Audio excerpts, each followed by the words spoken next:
Ladies and gentlemen, boys and girls, children of all ages, thank you for taking this time to join with us in solidarity as we join the national stage in recognizing the life and legacy of George Floyd. With that being said, my name is Quincy Shannon. Most just call me Q, Rev Q, and I'll be your Masters of Ceremony for today. And I would ask that you all join in this. This is something that is not just for the people on this stage, but it's for each and every one of you all, no matter where you're sitting. How you mourn, how you give tribute is important. So if you would like to stand closer, you're welcome to stand closer. If you would like to sit where you're seated, stay there. But just know that this is a community coming together to grieve the life and the legacy of George Floyd. With that being said, I would ask you all to make some noise for yourself for coming out. Oh no, come on. Y'all know I've been hosting rallies all week. We need a little bit more energy than that. Make some noise. All right, before I bring up our first person, I just want to make sure we're here for the right reason. So when I say Black Lives Matter, I want you to say Black Lives Matter. Y'all with me? Black Lives Matter. Yeah, it started off decent. I want to do it one more time, and I'm going to do it without the microphone and see if I can be louder than the collective group of all of you. Let's see who can be louder. Black Lives Matter! Black Lives Matter! I won. All right, as we keep this thing going, I would like you guys to make some noise for my friend, Michael Sapp. Morning. How y'all fine folks doing this morning? We could not have asked for a beautiful day in the life of our city. I want to thank you all and commend you all for being here to acknowledge the life of George Floyd. I bring you greetings on behalf of the Department of Safety. My name is Michael Sapp. I serve as the Government Community Affairs Liaison. But before we get into equity and before we get into inclusion, I want to acknowledge the land that we stand on here today. Because what a lot of folks don't realize is we stand on sacred ground. We stand on ground from our indigenous people. This land is not ours. This land belonged to the Arapaho and the Cheyenne tribe.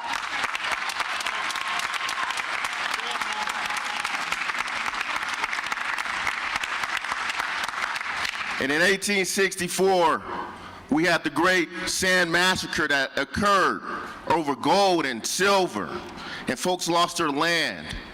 And so while we stand here today and we proclaim that Black Lives Matter, I also want to proclaim that we've lost a lot of indigenous people to race, social injustice. And so I want to take a moment of silence to acknowledge our indigenous brothers and sisters who are on tribe lands across this country. So if you would join me in a 3-second moment of silence for our indigenous people.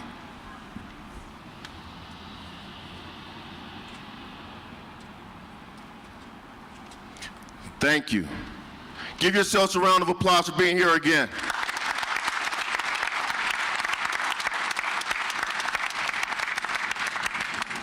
It's now my honor and privilege to bring up one of the greatest mayors, one of the best mayors in the city and county of Denver's history, but also a man that comes from this city, a man who served as president of Urban League in the 90s, was never afraid to lean in on race and social justice matters.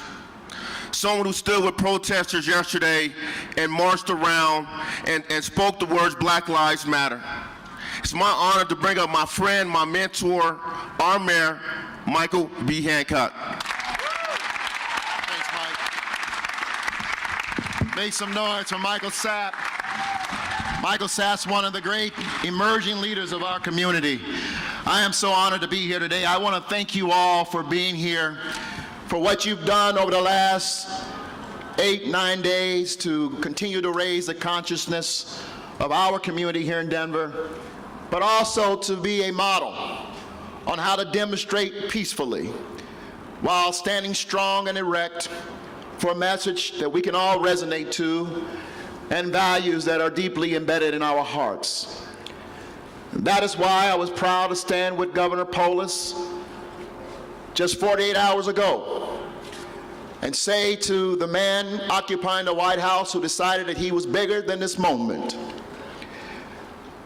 that we believe wholeheartedly in the Constitution of the United States of America, and that our military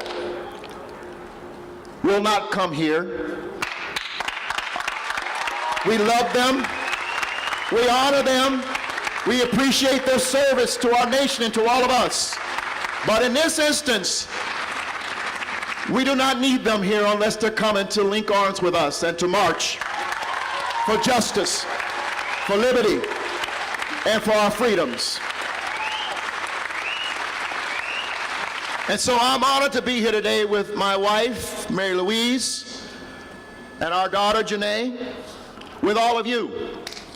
For we all come to this sacred ground, as Michael Sapp pointed out.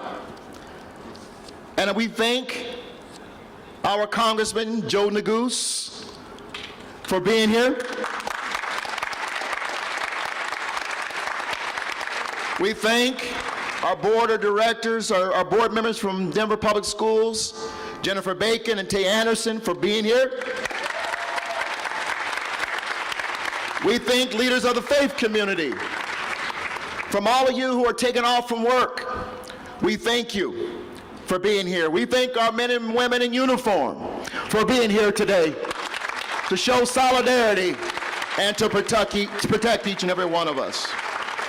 Today we come together to mourn and remember the life of a 46-year-old man, a 46-year-old human, a 46-year-old soul, George Floyd. In solidarity with his family, friends, and many others who will gather at the North Central University in Minneapolis this afternoon.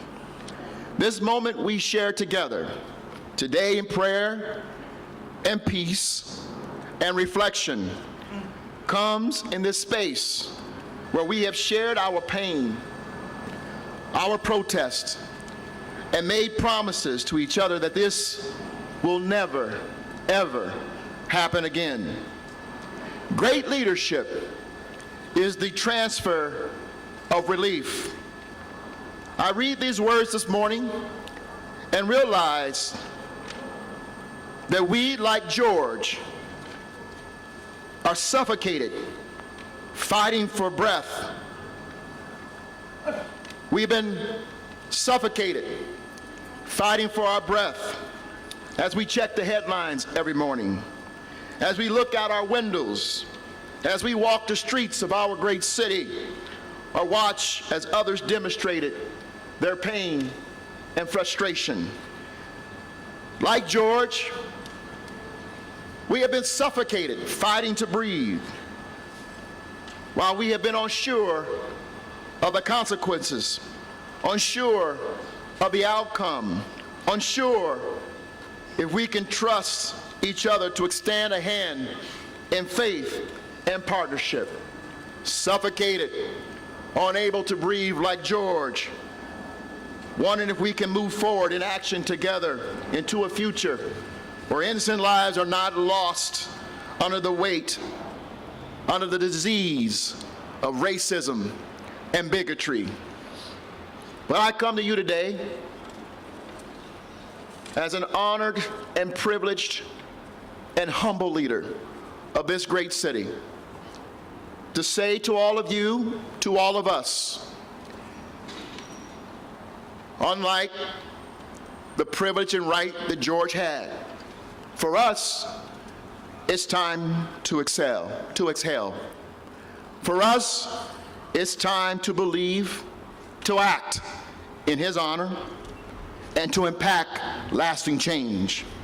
It's time to embed the lessons of the past into the policy and practice of the future. It's time to inspire a sense of relief to all of us, and to our children, and to our children's children, to our neighbors and friends and family, and that none of this has been in vain. So think about it. As God told Isaiah, I will take your right hand, while saying, fear not, I will help you. Thank you.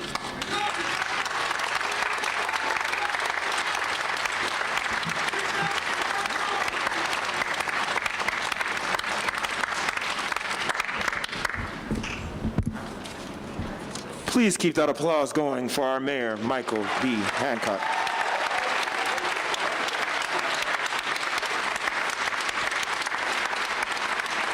For the people in the back, if you can't see, there are ways that you can come around. We want to make sure everybody can participate in this memorial service for George Floyd. Don't feel like you have to stay in the back unless that's where you want to be.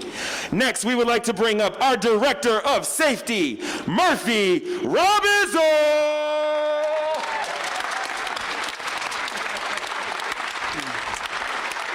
Thank you.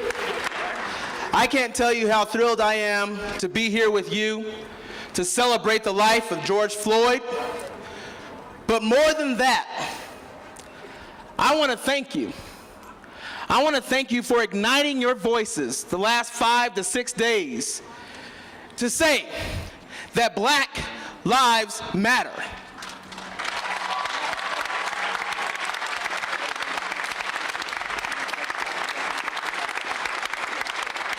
I have heard loud and clear from you, and I feel it myself with everything that I have, that it's time. Say that it's time. I want to hear it. Say it's time. Say it's time. It's time for a change in our nation. It's time for us to really understand how we can make this a community for all.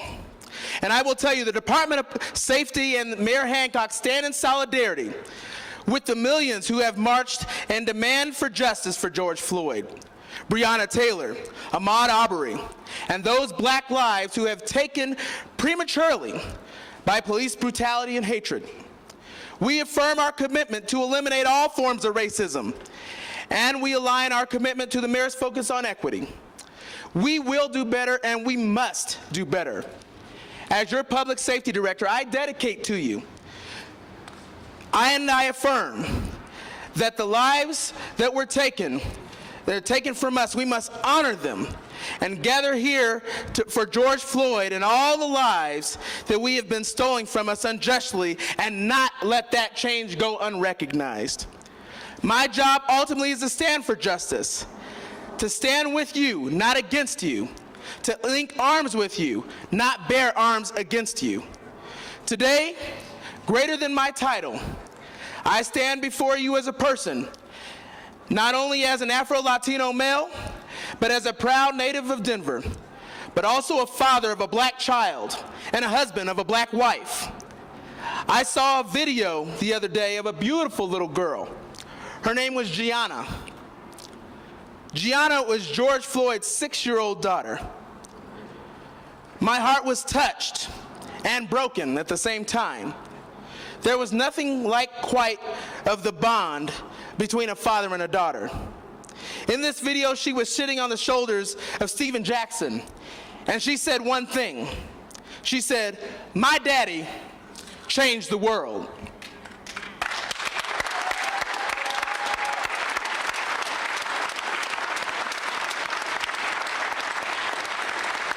I will say to you right now, as a public safety director, as a native of Denver, and a Black man in his own right, I promise that I will not take that change in vain. I promise that your daddy made this world a better place by igniting his and giving his life and igniting your voices. We will change policy. We will change laws. We will make this a better place for our children and the children after that. Thank you. God bless you.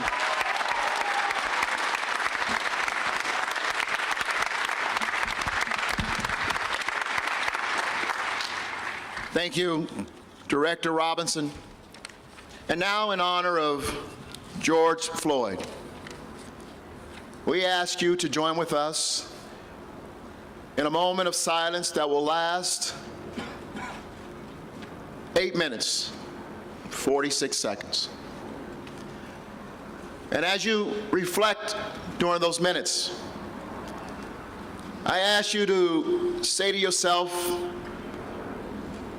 quietly in your own head all of the names of the men and women who may have senselessly lost their lives.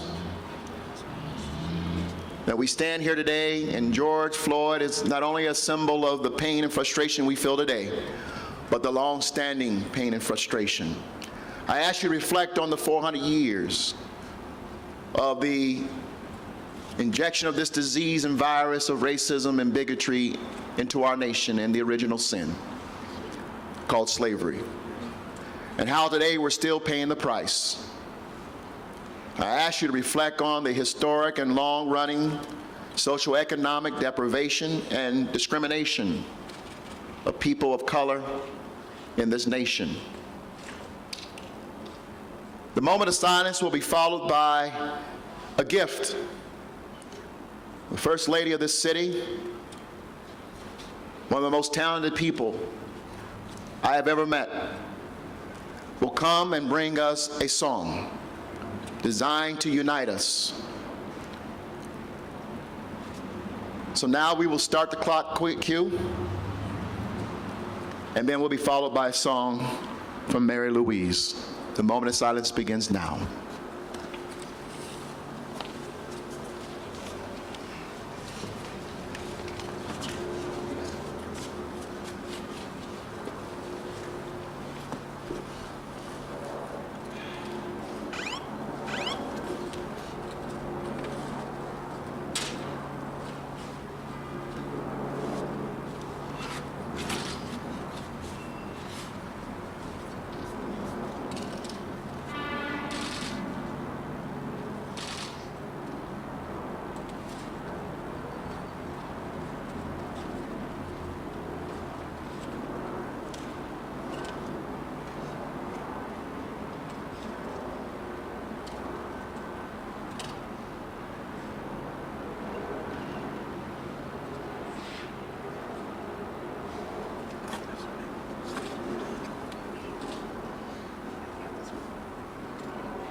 This song was introduced to us in 1974 by the amazing Marvin Gaye.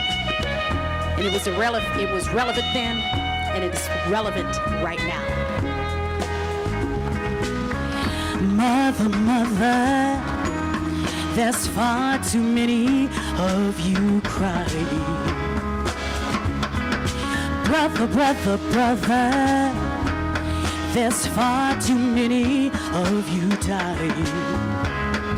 You know we've got to find a way to bring some loving here today.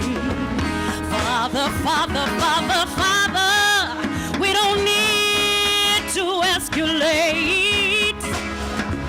You see, war is not the answer, for only love can conquer hate.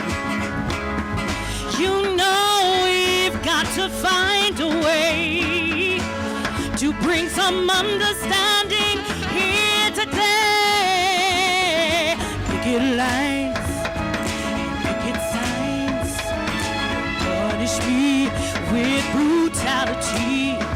Come on, talk to me so you can see. Hey, what's going on? What's going on? What's going on? Hey, what's going on?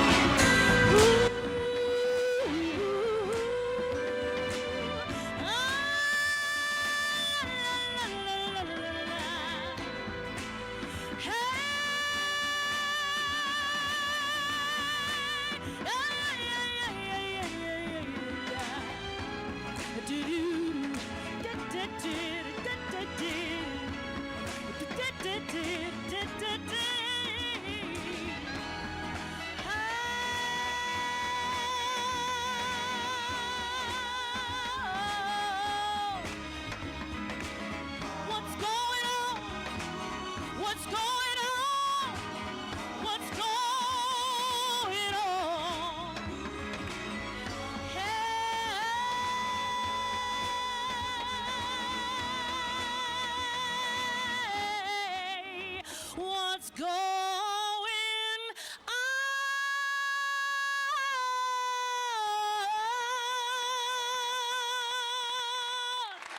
God bless you.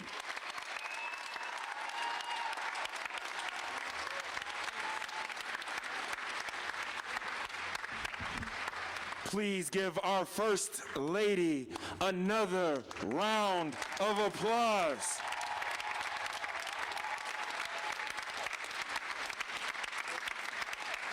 That was powerful. Now we want to be able to have an opportunity to hear some reflections, and we're going to take it from different levels. So we're going to start on our school board level, because we realize that it is important for us to understand how education plays a part in the entire narrative in which we're hearing and what we're saying. And with that being said, I want to invite all of you all to come out here at 4 o'clock today. We are highlighting our youth and our teachers in this very space, and we want to make sure that they have a chance to have their voices heard. So with that, please give it up for our school board member, Jennifer Bacon.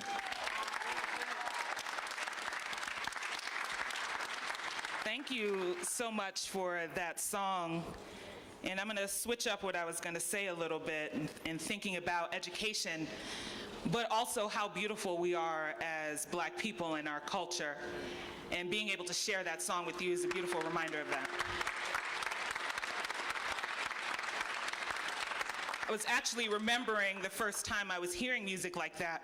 I was around 6 or 7, but most importantly, I had come from a dinner table where my mother and father talked about their childhood. My mother was 12 when Medgar Evers was shot, a couple of blocks around the corner from where she lived in Jackson, Mississippi. My father was 14 when Malcolm X was assassinated, and he lived on the south side of Chicago. And they were both around 16 or 17 when Dr. King died. When I was their age, I watched Rodney King be beaten by the LAPD. And now our children will know the names Trayvon, Jordan, Sandra, Breonna, and George. I share this with you because the truth of the matter is we have been suffering from a plague in this country. But the way that you combat death is with life. And whether or not it is planting a seed to watch life grow from the earth, or planting a seed in all of the leaders up here, but most importantly, planting a seed in our children. Our children will have to make sense of this, and one day they will be parents telling their children. But we need to change the story of what they will share. At schools, it is our responsibility to mold the future leaders of our communities, and we will play our part. Our children will know their history and their rightful place in this world as leaders. That is my promise to you.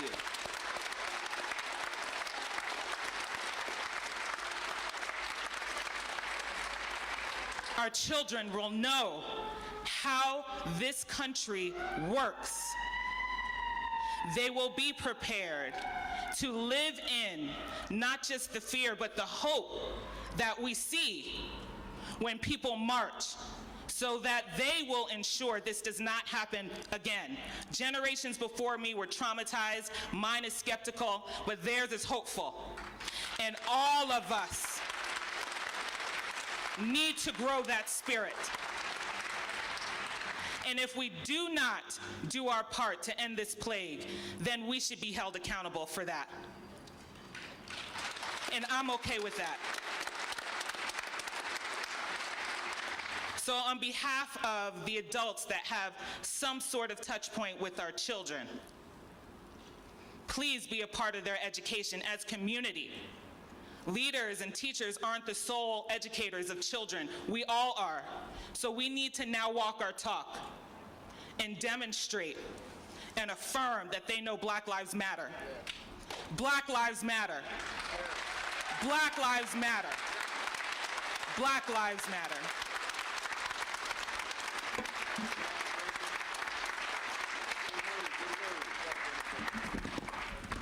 Thank you for that. Black Lives Matter. Black Lives Matter. All right, I want to make sure you knew where you were at. The next person I have the pleasure of bringing up has stood on the front lines with me day in and day out, making sure that Colorado, Denver is on the national stage for knowing that not only do Black Lives Matter, but we are here to make a systemic change. And it's not just enough for us to raise a fist and walk through the streets, but to do things in policy and to make sure we're changing the world in which we see. So I would like you guys to make some noise for my brother in arms, School Board member Tay.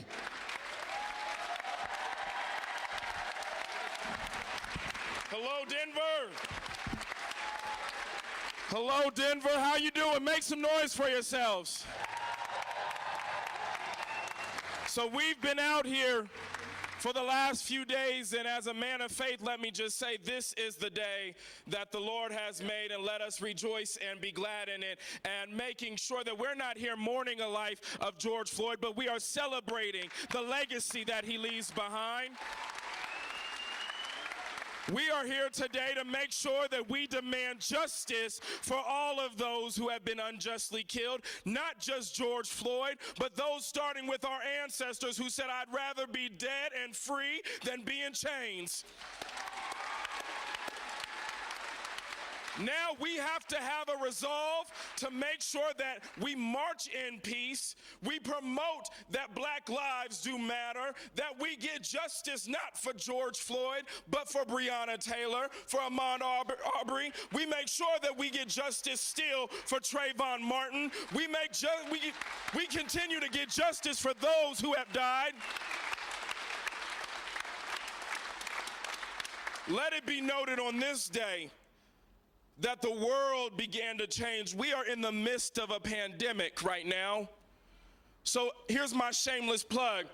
Make sure you get tested, because Black Americans are disproportionately affected by coronavirus.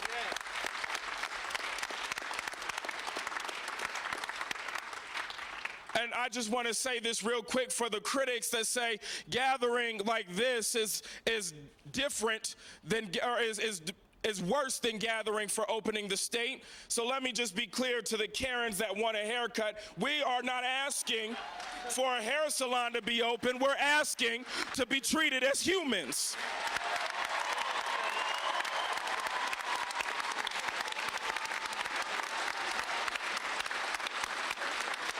And finally, African Americans have been marching. We've sang Negro spirituals. We have been in the streets asking, just do our lives matter to you? So you've shown up today. Now I need you to be more than an ally. I need you to be an accomplice in the fight for justice for African Americans. We're not asking for special treatment. Black Americans are not asking for special treatment. We're just asking for justice and to be seen as a human. So if you're ready for that, let's gear up, let's fight, let's do this together, let's make sure Black Lives Matter. And our commitment from the school board is that every child coming in the next couple school years, we will make sure that every child is taught Black history as a graduation requirement. Thank you.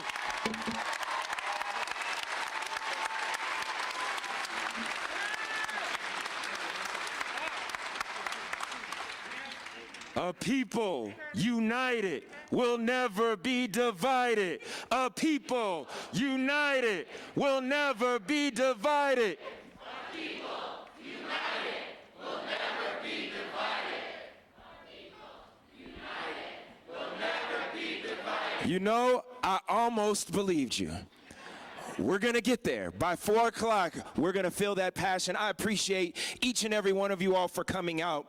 But as we think about having our school board, it is also important for us to think about our faith traditions and the fact that many of us have had to sit in the reality of right now, and that some of us just need to simply have a prayer or to be able to know what it feels like, what our faith leaders are thinking about.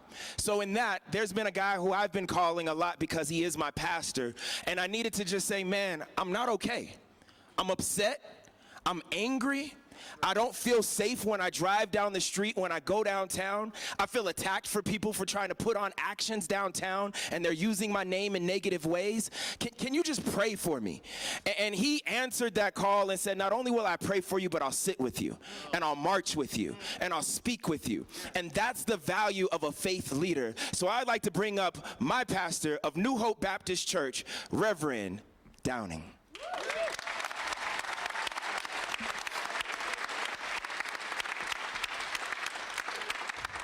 Thank you so much, Q. We are all in some ways indebted to what Reverend Shannon has been doing in our city in these days gone by. Amen. Let us thank God for Reverend Quincy Shannon. Yeah.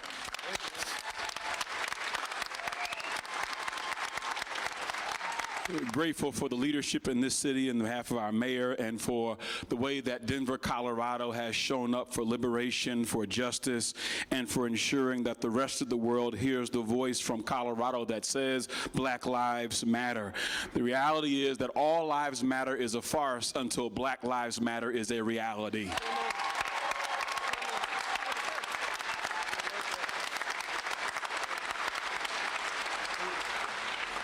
I'm thankful for Tay Anderson, who reminds us all, as well as Jennifer Bacon, all on the stage who gather with us, that we're here to celebrate the life of George Floyd.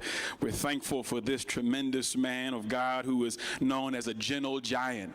His friends called him Big George. His family called him Perry by his middle name. George Floyd was 6'7" tall. Amen, somebody. His daughter said that when he lifted her on his shoulders, she felt like she could touch the sky.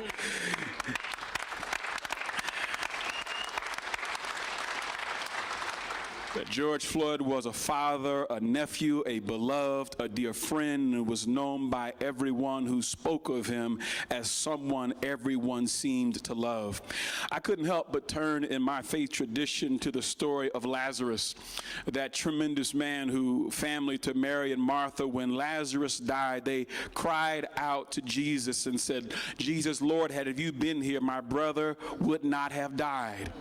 The Lord showed up to where they were her, and he saw Lazarus for himself. It says that Jesus saw her weeping, and the Jews who came along with her were also weeping, and they were deeply moved in spirit. And the scripture says that when Jesus saw the place where Lazarus was, Jesus wept.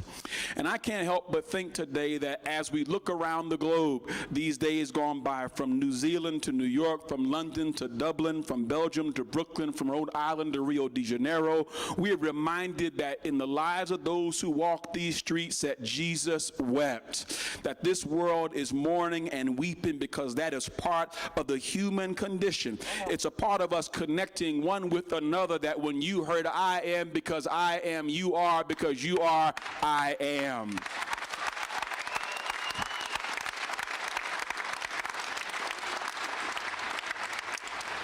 And because Jesus wept, you and I, it doesn't hurt to recognize the fact that all of us who have walked these streets have joined our hearts and minds in symbolic expression of religious discipline of mourning. That as Muslims do, we've shrouded the body of George Floyd. As the Jewish faith does, we've sat Shiva in these streets together. If we were Baptists, we have covered the streets in black from coast to coast, because regardless of our belief system, we've come together to declare that George Floyd's life matters, Black lives matter, and history will record it until the end of time.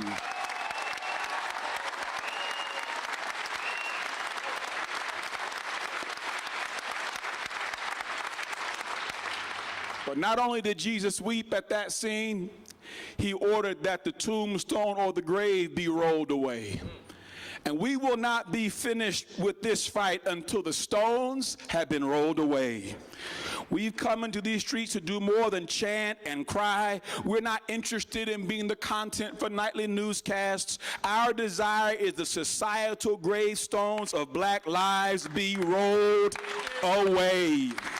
The stones of inequitable police policy have got to be rolled away. The stones of unequal public school funding have got to be rolled away.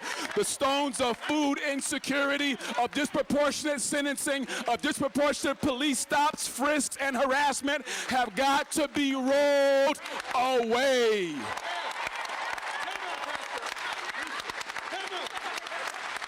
And until these stones are rolled away, you ought to stay in these streets.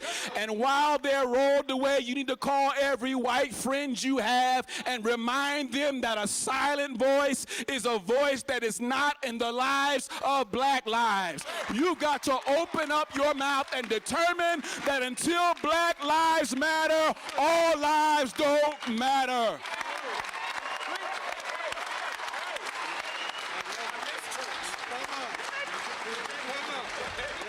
That you and I owe it to our children and our grandchildren to leave this world a better place than when we found it.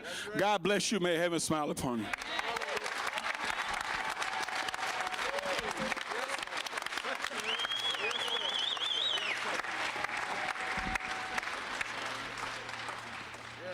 I'll let the church say amen. I'll let the church say amen again.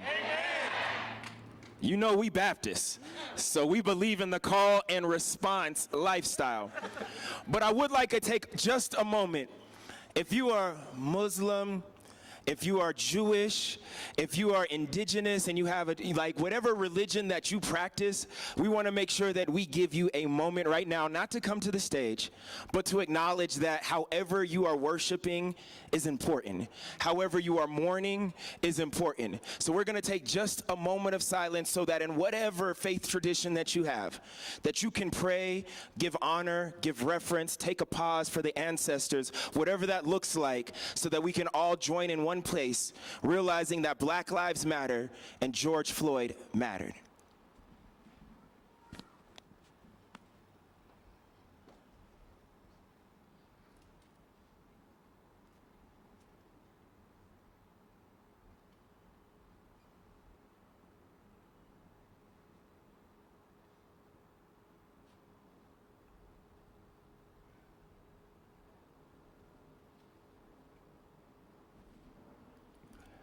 Thank you.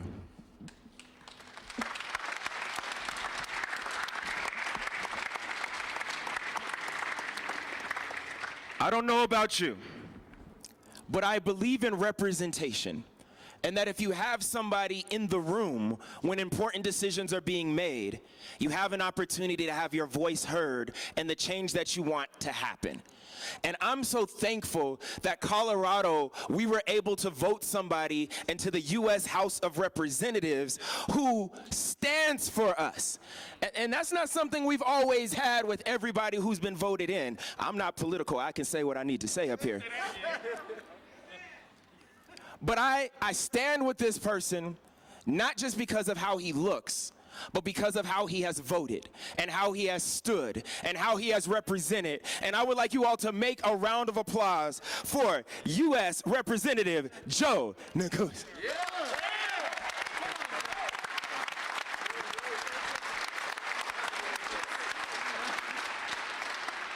Well, good morning. I can't believe they have me following the Reverend. I don't know about that. You know, he reminded all of us that we need to be in church after we march this week. That all right? Give him another round of applause to Reverend Downing. I want to first say thank you to Mayor Hancock, to Q, for everybody for bringing us together, and to each and every one of you for gathering today to honor the life and the memory of George Floyd. These last 2 weeks have not been easy. They haven't been easy for black folks, for people of color, for our community, our state, and our country. And, you know, as I think about the work ahead, it is hard for me to not channel my own experiences, because while I might serve as a United States Congressman, and I'm proud to be the first black congressman in the state of Colorado, but I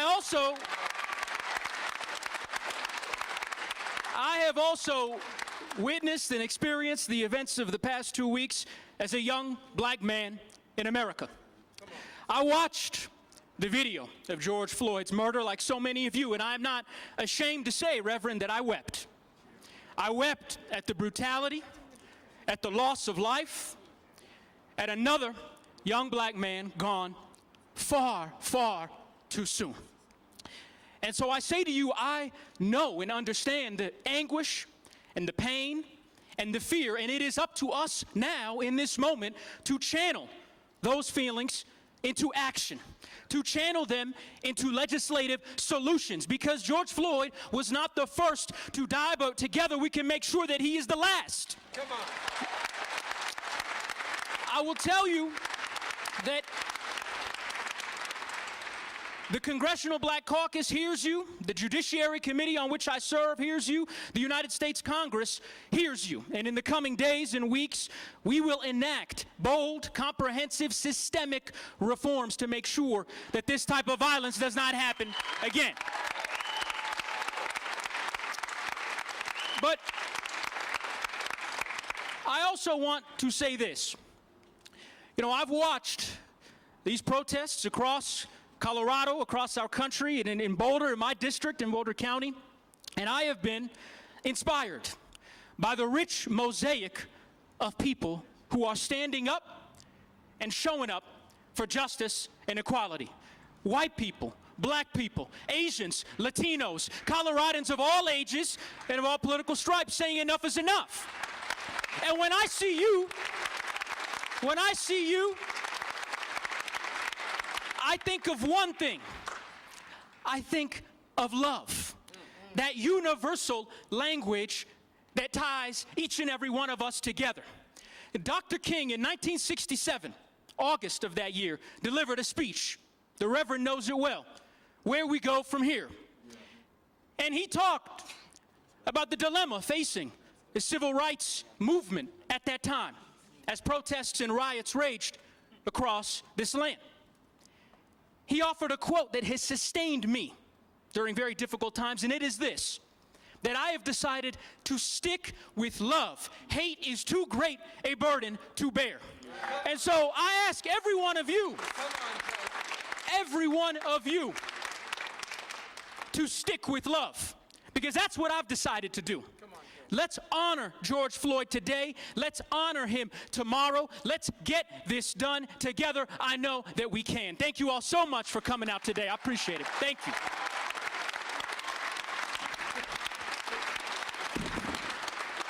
One more time for our Congressman Joe Neguse. 2nd Congressional District. He already talks like a member of Congress, but he acts like a member of our community. Thank you, Joe. Committed to action and to the people. I'm going to ask you to do two things as we get ready to go to end this portion and go plant a tree in memory of George Floyd. I'm going to ask you to think about, from this point forward, what your role is. Congressman Neguse evoked the name of Reverend Dr. Martin Luther King. And I know, like me, whenever I hear his voice, I pause and I listen. But Dr. King also said that we can all be great because we can all serve.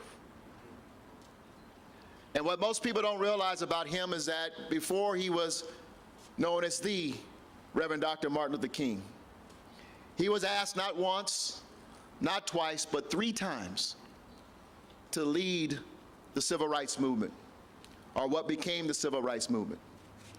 He said no all 3 times. He didn't understand his calling at the time. But ultimately he said yes, and he recognized that he was brought forward for a time such as this.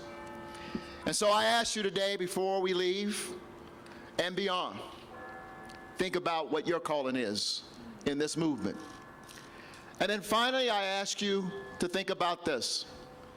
And Dr. King also said that injustice anywhere is a threat to justice everywhere. You see,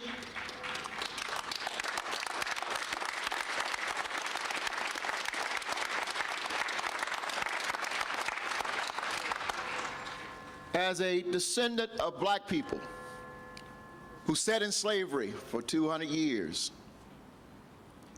as a son, grandson, as a brother, as a father, as an uncle, I stand on the shoulders of giants like Gianna. I feel I can touch the sky because someone paid the price for me. Someone marched. See, black folks who fought for slavery, to end slavery, black folks who marched for the right to march and sit in restaurants, they didn't realize that their calling was not only to fight for black people, but that calling and the results of that will also give Mexican Americans the right to access their rights. That calling will also give, yes, our immigrants the right to stand up and say, I am human and I deserve to be treated right. It also gave women the freedom to say, I am human. I deserve the right to vote and determine my own destination. Black folks who fought and died didn't realize that they were fighting for a cause that even superseded them as individuals. And so today, as we, yes, proclaim proudly that Black Lives Matter, we also have a calling to recognize that when we say that, we are sending a resounding message that not only do I matter as a black man, as a human being, that you matter too. And all we've asked, as Quincy pointed out, is the opportunity to stand up and say, here am I, someone who's worthy and who matters. And so today, we sit in Civic Center Park in this historic heart of our city. Over the decades, I want you to look around and see these trees. Under these trees, ideas are grown, dreams are created, tears are shed, meals are shared, stories are told. In this place of history, we want to mark this moment in time with a lasting, living monument to the strength of what we have started together and the commitment to caring for and nurturing the growth that is still to come. A cause, an objective that's bigger than all of us. Some of these trees that you're looking at are older than the city of Denver. The city is 162 years old. Some of these trees are older than the city of Denver.